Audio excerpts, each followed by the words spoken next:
ನಮಸ್ತೆ ನನ್ನ ಪ್ರೀತಿಯ ವೀಕ್ಷಕರೇ. ವಿಶೇಷವಾಗಿ ಇದೇ ತಿಂಗಳು ದೀಪಾವಳಿ ಹಬ್ಬ ಬರ್ತಾ ಇದೆ.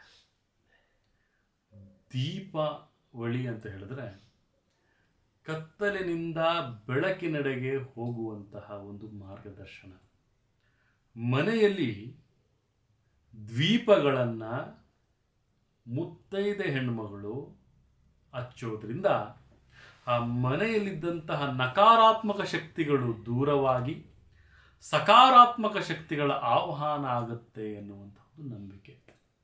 ಅದರಲ್ಲೂ ವಿಶೇಷವಾಗಿ ದ್ವೀಪ ಅನ್ನುವಂಥದ್ದು ನಿಮ್ಮ ಮನೆಯ ಪ್ರತಿಯೊಂದು ಅಂಶಗಳನ್ನು ಅದು ಗ್ರಹಿಸುತ್ತೆ, ಪ್ರಜ್ವಲಿತವಾದಂಥ ಬೆಳಕನ್ನು ಕೊಡುತ್ತೆ. ಆ ಬೆಳಕು ನಮ್ಮ ಸಕಾರಾತ್ಮಕ ಜೀವನದ ಆಯ್ಕೆಯಾಗಿರುತ್ತೆ. ಹಾಗೆ ನಮ್ಮ ಅಂಧಕಾರದ ಜೀವನಕ್ಕೆ ಸ್ಪರ್ಶ ಅನ್ನುವಂತಹ ಒಂದು ಬೆಳಕು ಕೊಟ್ಟಾಗ ಜೀವನದ ಮೌಲ್ಯಗಳೇ ಹೆಚ್ಚಾಗಿ ಹೋಗುತ್ತೆ.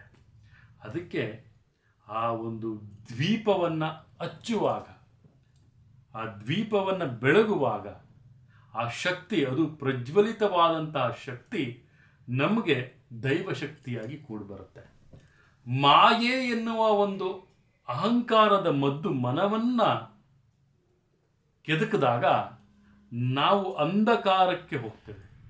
ಅಂತಹ ಸಂದರ್ಭದಲ್ಲಿ ಪ್ರಜ್ವಲಿತವಾದಂತಹ ಬೆಳಕು, ಶಕ್ತಿ ಅನ್ನುವಂತಹ ಬೆಳಕು, ಧರ್ಮ ಅನ್ನುವಂತಹ ಬೆಳಕು ನಮ್ಮ ಒಂದು ಮನಸ್ಸಿನ ಅಂಗಳದಲ್ಲಿ ಬಿದ್ದಾಗಲೇ ಅದು ಪ್ರಜ್ವಲಿತವಾಗುವುದು. ಹಾಗೆ ಈ ಒಂದು ದೀಪಾವಳಿ ಪ್ರತಿಯೊಬ್ಬ ನಮ್ಮ ವೀಕ್ಷಕ ಬಂಧುಗಳ ಒಂದು ಬಾಳಿನ ಬೆಳಗುವಂತಹ, ಒಂದು ಬಾಳನ್ನು ಬೆಳಗುವಂತಹ ದೀಪವಾಗಲಿ ಅಂತ ಹೇಳ್ತಾ, ಈ ಒಂದು ಪಂಚಮಿ ದೀಪ ವಿಶೇಷವಾಗಿ ಇದರಲ್ಲಿ 2 ಕಲರ್ ಇದೆ. ಇದು ತುಂಬಾ ಒಂದು ಅಭಿವೃದ್ಧಿದಾಯಕವಾಗಿ, ಒಂದು ಸುವಾಸನದಾಯಕವಾಗಿ ಆ ಮನೆಗೆ ಒಂದು ಬೆಳಕನ್ನು ತಂದು ಕೊಡುತ್ತೆ ಅಂತ ಸಹಿತ ನಾವಿಲ್ಲಿ ತಿಳಿಸ್ಕೊಡ್ಬೋದಾಗುತ್ತೆ.